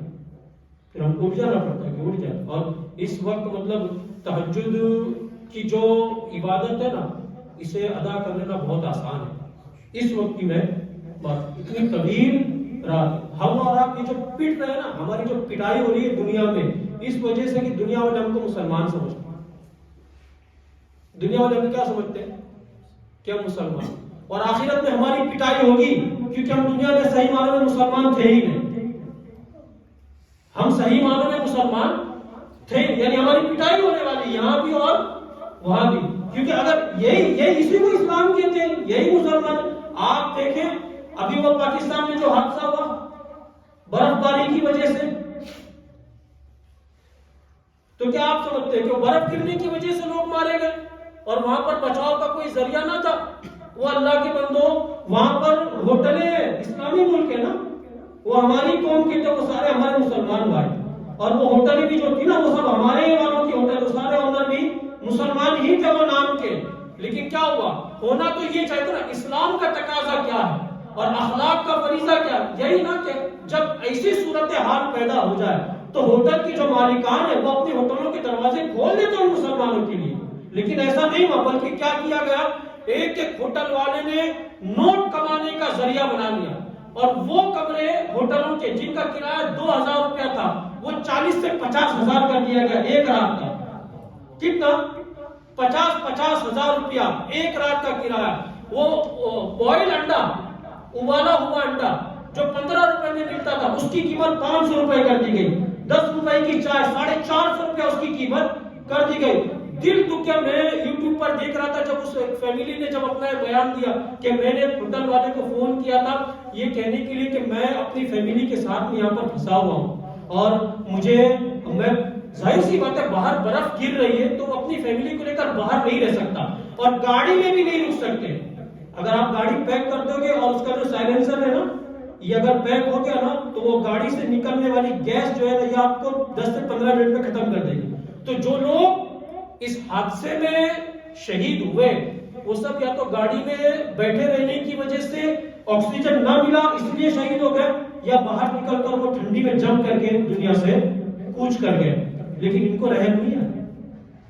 اس بندے نے جب فون کیا اس نے کہا کہ میں اپنی فیملی کے ساتھ یہاں پر پھنسا، مجھے ایک رات وہاں پر ٹھہرنے دیجیے۔ اس نے کہا کہ آپ کو مکان کا ہوٹل کے کمرے کا کرایہ دینا پڑے گا 40,000 یا 50,000 کرایہ اس نے مانگا۔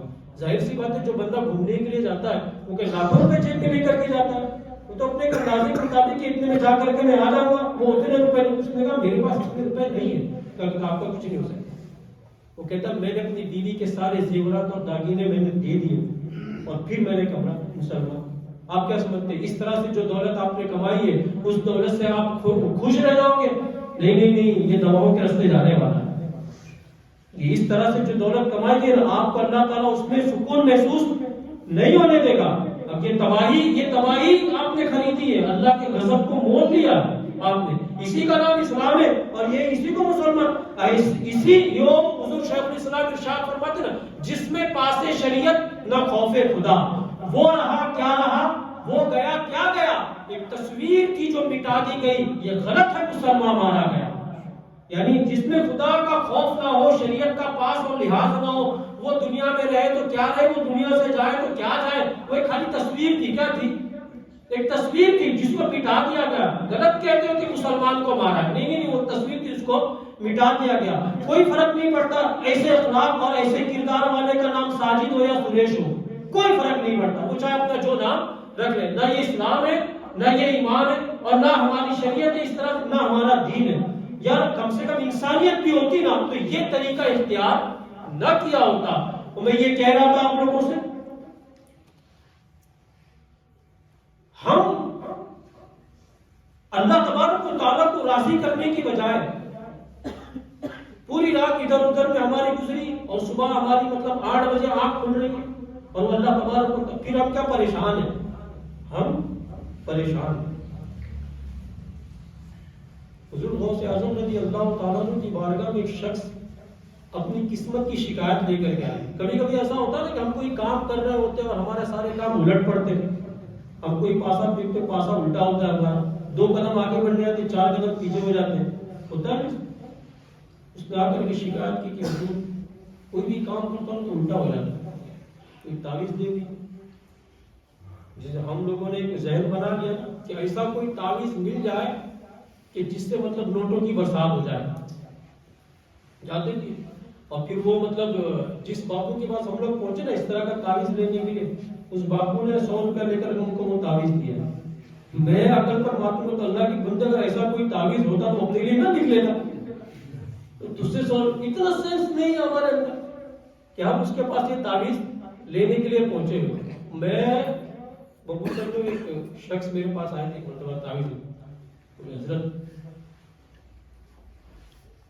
تعویذ جو ہے کیسا تعویذ ہے، پیسہ آئے پر ٹکتا نہیں، یوں کوئی تعویذ آپ کے پیسہ ٹکی کیا بولنے لگے کہ پیسہ آتا نہیں آتے کہیں کہ رستوں ٹھیک ہے۔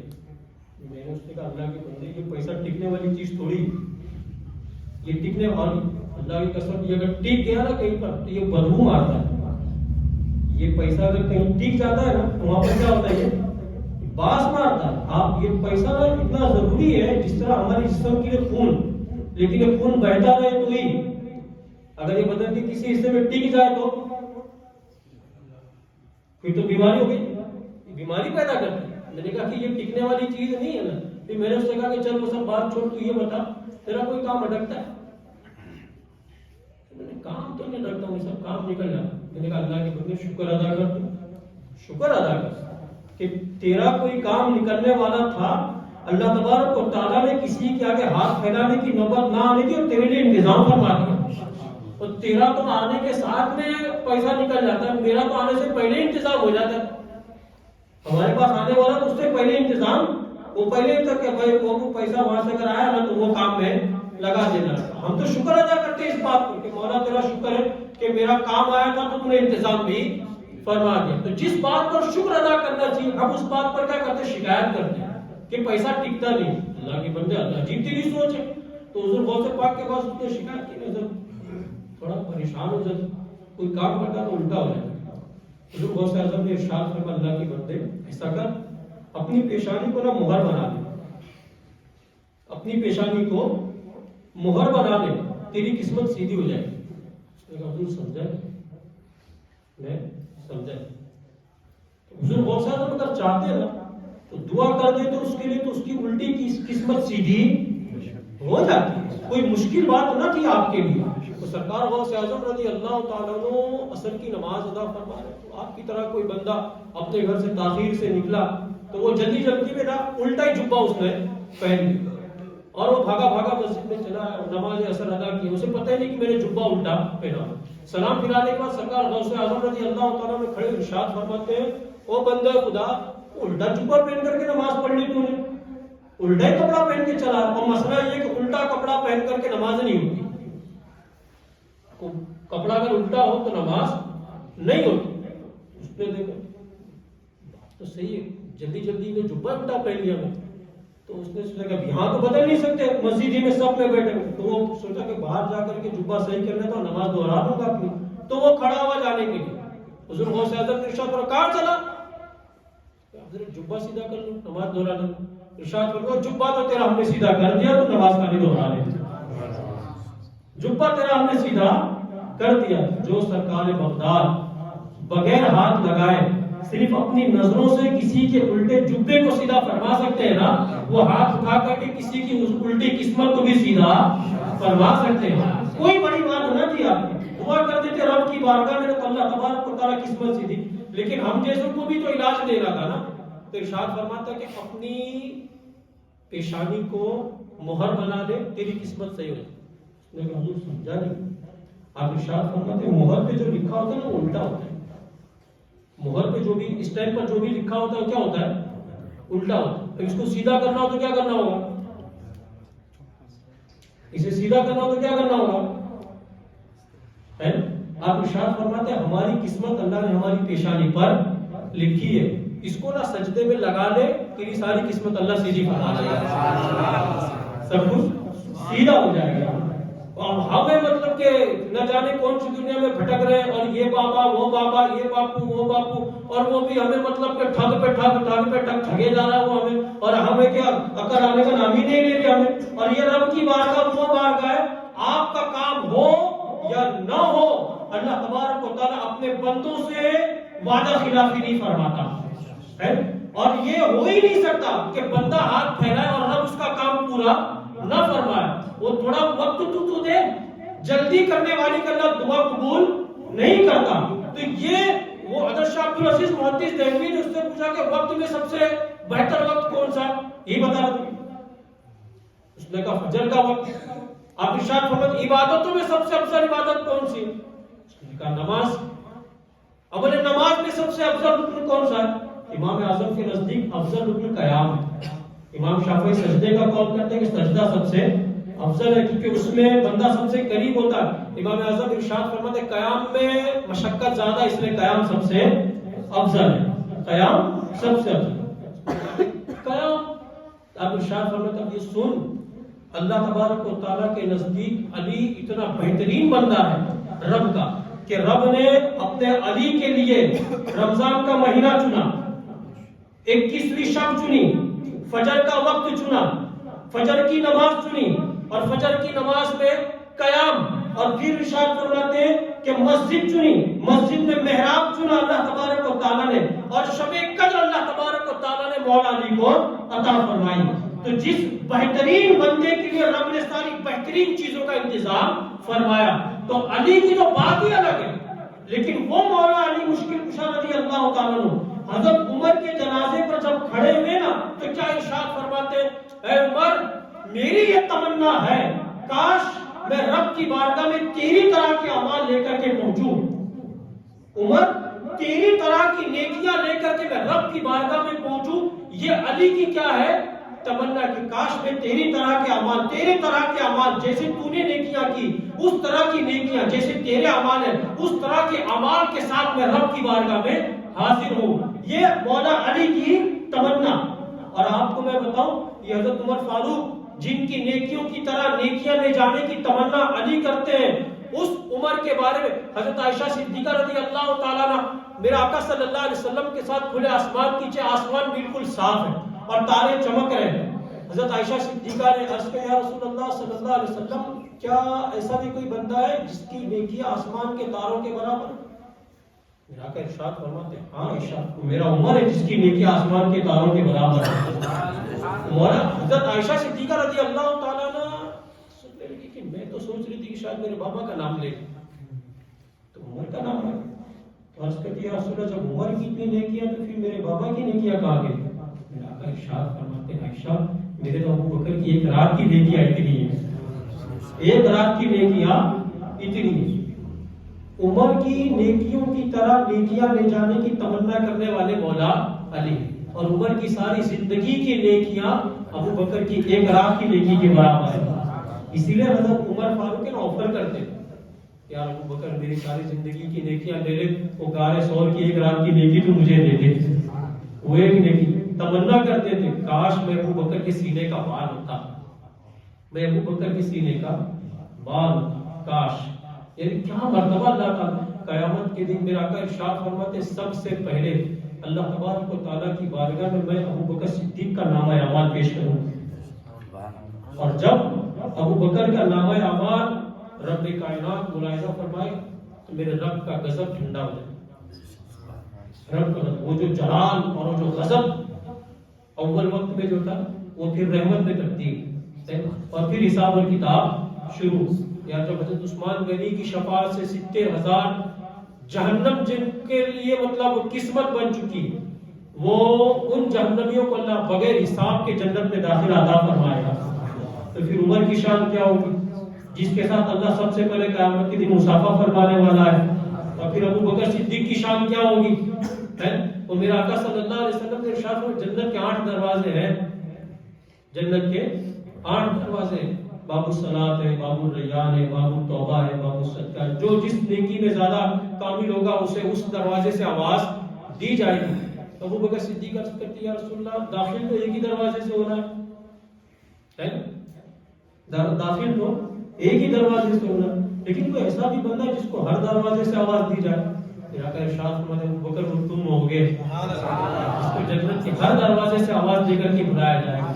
یعنی ہر نیکی میں بندہ مضبوط ہے، ہر نیکی میں بندہ مضبوط ہے۔ کیا شان اللہ تبارک و تعالیٰ نے ابو بکر صدیق کو عطا فرمایا۔ میں آپ لوگوں سے گزارش کروں گا نمازوں کی پابندی، نمازوں کی پابندی، اور یہ ہیرو ہیروئنوں کی جو نقلیں ہیں نا اس کو چھوڑ دیں، اسے چھوڑ دیں۔ میرا آقا ارشاد فرماتے ہیں المرء مع من احب، جو جس سے محبت کرتا ہے قیامت کے دن اسی کے ساتھ میں ہوگا، اسی کے ساتھ میں ہوگا۔ حضور صلی اللہ تعالیٰ علیہ وسلم کی سیرت کو اپنا، آپ کی سنتوں کو اپنا، میرے آقا صلی اللہ تعالیٰ علیہ وسلم نے جس طرح سے لباس پہنا، حضور صلی اللہ تعالیٰ علیہ وسلم نے جس طرح سے لوگوں کے ساتھ برتاؤ کیا، دیکھیں نا حضرت ابو بکر صدیق رضی اللہ تعالیٰ اور حق حلال کی روزی استعمال کریں، کیسے حلال کی روزی تھوڑی ہوگی نا چلے گی، شوق پورے یا نہ ہو یا نہ ہو، نیند بہت پوری ہوگی، حلال کی روزی کھانے سے نا نیند والا بڑی سکون کے عطا فرماتا ہے، اندر چین سے سوتا ہے۔ ورنہ ہم نے دیکھا آدھی آدھی رات سے بھی اوپر نہ لوگ کروٹیں بدلتے رہتے، لوگ کروٹیں بدلتے، اٹھا کے کیوں کہیں بوم پڑنے کی آواز آ رہی ہے گھر میں کوئی کی کیا نہیں کرے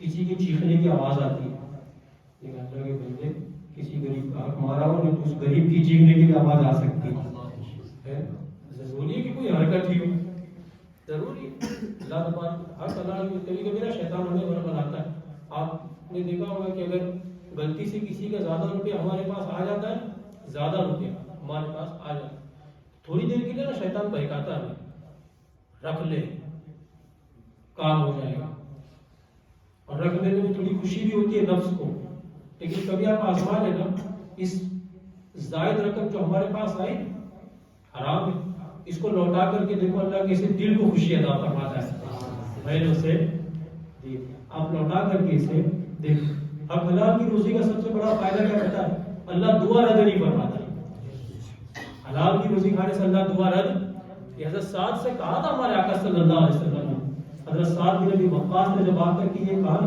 کہ یا رسول اللہ دعا کیجیے کہ اللہ مجھے مستجاب الدعوات بنا دے سرکار نے دعا دی اللہم صدق صحبہ واجب دعوتہ اے اللہ سعد کے تیر کو صحیح نشانہ اور اس کی دعا کو قبولیت عطا فرما لیکن پھر علاج بھی دیا ارشاد فرماتے سعد حلال کی روزی کھانا اللہ ہر دعا قبول فرمائے گا اور حضرت بکر صدیق کی شان میں بتایا ایک مرتبہ کئی دنوں کا فاقہ ہو گیا غلام گھر میں داخل ہوا نا تو دودھ کا برتن اس کے ہاتھ میں اس نے پیالے میں دودھ نکال کر کے دے دیا بھوک کی شدت اتنی تھی کہ حضرت بکر صدیق نے پوچھا نہیں دودھ پی غلام نے پوچھا نہیں آپ نے کہ میں کہاں سے لایا شاید فرماتے وہ بھوک کی شدت سے توجہ نہیں رہی چچل بتا کہاں سے لایا اس کا تو وہ زمانے جاہلیت میں جنتر منتر پڑھ کر کے جھاڑ پھونک کرتا تھا قرآنی آیت زمانے جاہلیت کی تو میں قبیلے سے گزر رہا تھا تو ان کا سردار بیمار تھا تو میں نے اسے کچھ منتر پڑھ کر کے پھونکا تھا تو اچھا ہو گیا آج اسی قبیلے سے گزر رہا تھا تو ان لوگوں نے تحفے کے طور پر یہ مجھے دیا صدیق نے جب سنا یہ پوچھا بھی نہیں اس کو کہ تم نے کون سا منتر پڑھا تھا وہ سیدھے دوڑے باتھ روم کی طرف اور اپنے حلق میں انگلی ڈال کر کے آپ نے وہ سارا دودھ نکال دیا اور اتنی تکلیف اس دودھ ایک تو خالی پیٹ کئی دنوں کا اس میں وہ دودھ تھوڑا سا پہنچا ہوا تھا اب اسے باہر نکالنا ہے تو وہ آپ کی رگیں پھول گئی آنکھیں سرخ ہو گئی اور چہرے کا رنگ بدل گیا اور بڑی تکلیف اور شدت کے ساتھ آپ نے وہ سارا دودھ نکال دیا گھر والے پریشان انہوں نے کہا حضور اتنی تکلیف اٹھانے کی کیا ضرورت ارشاد فرماتے میں نے اپنے حبیب کو یہ فرماتے ہوئے سنا ہے کہ جب حرام کا لقمہ پیٹ میں جائے گا اور وہ اگر ہمارے جسم کے کسی حصے میں لگ گیا یعنی اس سے خون بنا اور خون سے جسم کے کسی حصے کی نشو نما ہو گئی تو جب تک جسم کا وہ حصہ جہنم میں جلا نہیں دیا جاتا اللہ جنت میں داخل آتا نہیں فرمائے گا میں نہیں چاہتا تھا کہ ابو بکر کا کوئی حصہ جہنم میں جلایا جائے یہ اس کی بات کر رہا ہوں اس شخص کی جو جنت میں سب سے پہلے داخل ہونے والا ہے جس کو مصطفیٰ کی زبان سے نہ جانے کئی مرتبہ جنتی ہونے کی بشارت اللہ نے عطا فرمائی اس شخص کی میں بات کر رہا ہوں حق اور حلال کی روزی استعمال کریں دیکھیے پھر اللہ تبارک و تعالی حضرت بکر صدیق نے وہ حق کی روزی کھائی اللہ نے پھر زبان میں تاثیر عطا فرمائی ناممکن بات کہ اگر زبان سے نکل جاتی ہے تو اللہ زبان جھوٹی نہیں ہونے دے حضرت انس بن مالک رضی اللہ تعالیٰ عنہ روایت کرتے ہیں حضور کی بارگاہ میں بڑھیا آئی بیوہ کی عرض کرتی یا رسول اللہ صلی اللہ علیہ وسلم میرا ایک نوجوان بیٹا تھا کئی دنوں سے لاپتہ ہے سفر پر گیا ہوا تھا کوئی خبر نہیں ہے کچھ دعا کیجئے کہ اللہ میرا بیٹا مجھے واپس عطا فرما دے حضور صلی اللہ علیہ وسلم کی بارگاہ میں جبریل آئے اور آ کر کے عرض کرتی یا رسول اللہ اس کا بیٹا مارا جا چکا ہے دشمن نے اس کے بیٹے کو قتل کر دیا حضور صلی اللہ علیہ وسلم نے سوچا کہ بیوہ اور بوڑھی عورت کیا میں اس کو خبر دوں کہ تیرا بیٹا تو بھائی نہیں کون اسے دکھی کرے حضور صلی اللہ علیہ وسلم نے ارشاد فرمایا ٹھیک ہے اماں تم جاؤ جیسے اتنے دن تک صبر کیا رک جاؤ اللہ تبارک و تعالیٰ جو کرے گا انشاءاللہ اچھا ہی کرے گا سرکار نے انہیں رخصت کر دی دوسرے دن فجر کی نماز کے بعد وہ بڑھی اپنے جوان بیٹے کے ساتھ حضور کی بارگاہ میں حاضر سرکار کی بارگاہ میں حاضر ہمارے آقا صلی اللہ علیہ وسلم اس کے ہاتھ میں کھجوروں کی ایک تھیلی حضور کی بارگاہ میں تحفے کے طور پر پیش کرتے بیٹے سے بیٹا سرکار کا ہاتھ کیوں انہوں نے حضور اب بیٹا خاموش کہیں گے سرکار کا ہاتھ انہوں نے چھوڑا یا رسول اللہ نے انتظام کر دیا، میرا بیٹا واپس آ گیا. سرکار سوچ رہے کہ اس کا بیٹا تو جبریل نے کہا تھا. حضور نے جس کی نظریں اوپر اٹھائے حضرت جبریل نازل ہوئے. پھر آقا صلی اللہ علیہ وسلم فرماتے جبریل تم نے تو رات کو کہا تھا کہ اس کا بیٹا شہید ہو چکا ہے، یہ بیٹا تو سامنے ہی ہے. اس کا یا رسول اللہ میں معصوم ہوں، غلط تھوڑی رکھا ہوں، میں معصوم ہوں، مجھے غلط خبر نہیں تھی، اس کا بیٹا شہید ہو. وہ میرے سامنے کون ہے؟ عرض کرتے جبریل یا رسول اللہ یہ جب آپ کی بارگاہ سے ایسے نکلی نا تو گلی میں ابوبکر صدیق سے ملاقات ہو گئی. اس میں ملاقات حضرت ابوبکر صدیق نے اس بڑھیا کو اپنے آنچل سے آنسو پوچھتے ہوئے دیکھا. ابوبکر صدیق نے پوچھا کہ اماں کیا ہوا؟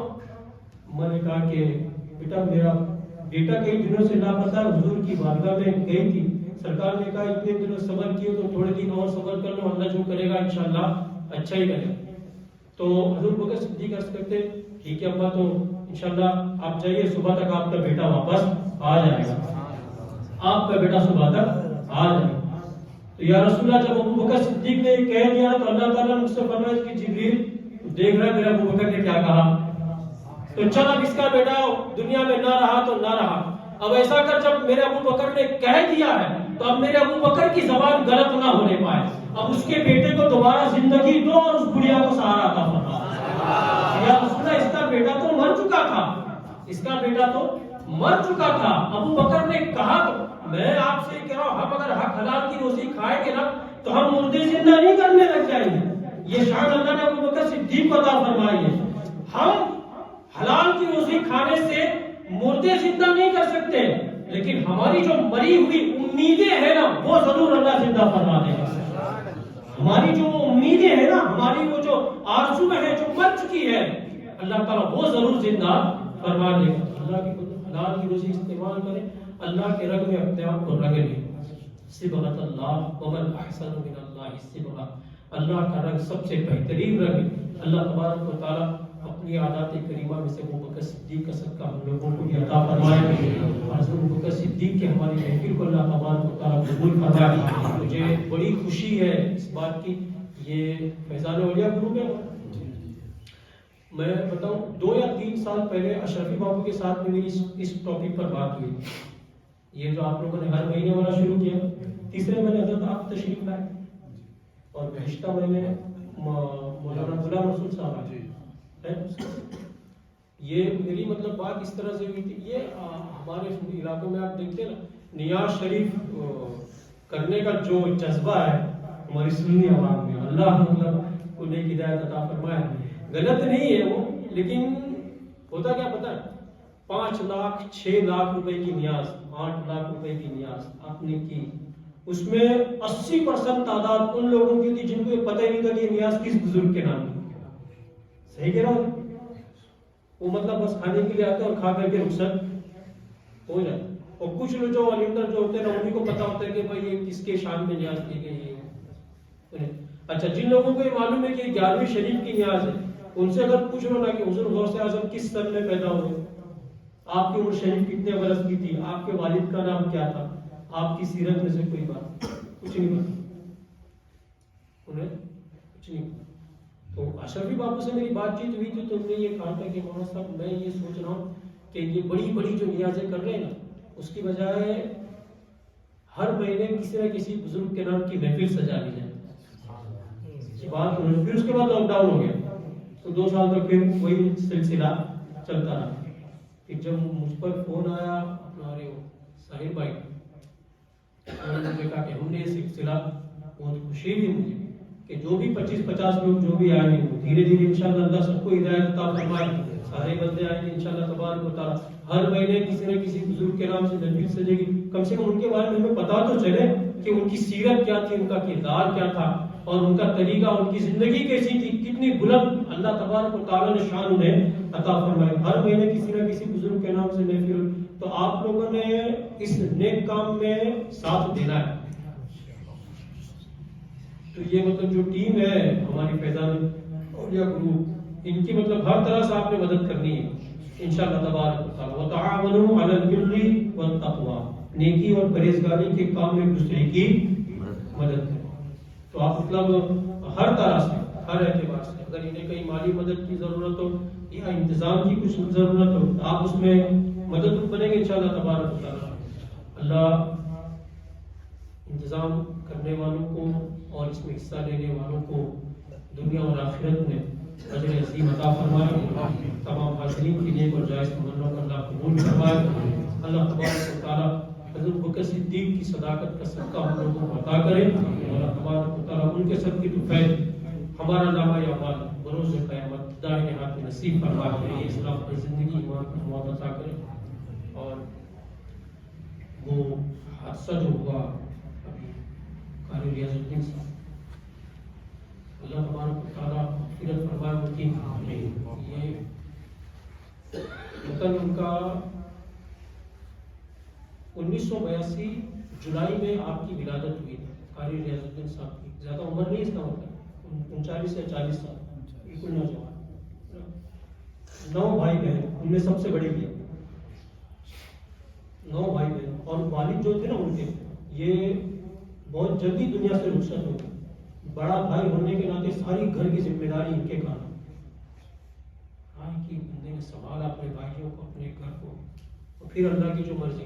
مجھے تو جب مطلب حادثہ جب ہوا لندن سے مطلب وہ کیمبرج یونیورسٹی کے آگے جو روڈ ہے وہاں سے مجھے میرے آقا صلی اللہ علیہ وسلم کی حدیث سے بات یاد آئی. جو بندہ مومن مسافری کی حالت میں دنیا سے رخصت ہوتا ہے تو اللہ تبارک و تعالیٰ وطن سے لے کر کے اس کے انتقال کی جگہ تک اللہ اس کو قبر اس کی اتنی چوڑی فرما دیتا ہے. اس کی قبر اتنی چوڑی فرما دے. اور وہاں پر پھر کیا میرے آقا صلی اللہ علیہ وسلم کی حدیث سے پاک ہے کہ حادثے میں رخصت ہونے والا شہید ہے. کیا ہے؟ شہید. جو شخص اللہ کی راہ میں نکلا اور انتقال کر گیا وہ کیا ہے؟ شہید ہے. وہ مطلب دین کی تبلیغ کے لیے نکلے تھے اور پھر وہ واپس نہیں آئے. اللہ ان کے درجات کو بلند کرے. ان کے اشارے ثواب کے لیے بھی ایسے شریف کا ختم رکھا گیا تھا رکھی گئی. ان کے بچوں کو اللہ تبارک و تعالیٰ سہارا اور مدد عطا فرمائے. ان کی بیوہ کو اللہ صبر جمیل عطا فرمائے. میرے ان کے ساتھ میں 3 پروگرام ہوئے تھے. 2 مرتبہ جنور میں ہم جمع ہوئے تھے. 1 مرتبہ بھروچ میں. بھروچ میں تو کافی سال پہلے لیکن کیا ملنسار انسان اور کیا اخلاق ہے. اتنی عاجزی ہو گئی. یعنی وہ ایک ہوتا نا بھائی ہم اتنے پاپولر ہیں انٹرنیشنل لیول پر تو ہمارا یہ ڈیمانڈ ہونی چاہیے یہ ہمارے لیے کوئی بالکل سادہ سا انسان ہے. اللہ تبارک و تعالیٰ مغفرت فرمائے. کے درجات کو اللہ بلند کرے. اللہ تبارک و تعالیٰ ہماری طرف سے ان کی قبر پر اللہ تعالیٰ رحمت و نور کی بارش نازل فرمائے. اور دین کی جو خدمت انہوں نے کی ہے اللہ تعالیٰ اس خدمت کو ان کے لیے نجات کا ذریعہ بنا. السلام علیکم ورحمۃ اللہ.